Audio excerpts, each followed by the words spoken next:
This is ASUS ROG Phone I have in front of me, and in today's video I'll show how you can hard reset this device through its recovery mode. So first, you will need to press and hold the side power button for a few seconds in order to launch the power off menu. It is also possible that by default you have the voice assistant or any other action assigned to the power button, press and hold. So in that scenario, in order to launch the power off menu, try simultaneously pressing the volume up and power button, or perhaps simultaneously pressing and holding those two buttons. Now, power off your device, allow a few seconds for the phone to be shut down all the way.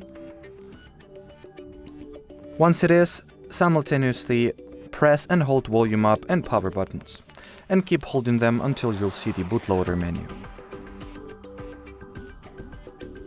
Here it is. Now we are in the device's bootloader. Use the volume buttons to navigate and power key to confirm. So cycles through different options here, select recovery mode and press power button. Now allow a few seconds for the device to boot into the recovery mode. And here simply, once again, using volume rocker, select wipe data factory reset option. And to confirm, press the power button. Now select yes.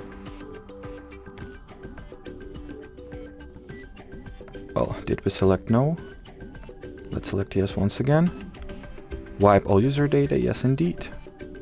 Maybe from here we'll need to reboot the system in order for this action to, or in order for this process to take action.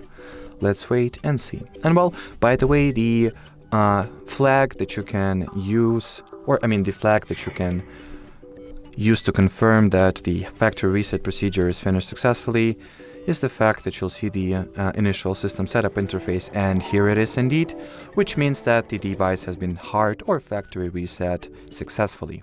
And as far as this video goes, that'll be it. So should you have any further questions, leave them in the comment section below. But as for now, thanks for watching and bye-bye.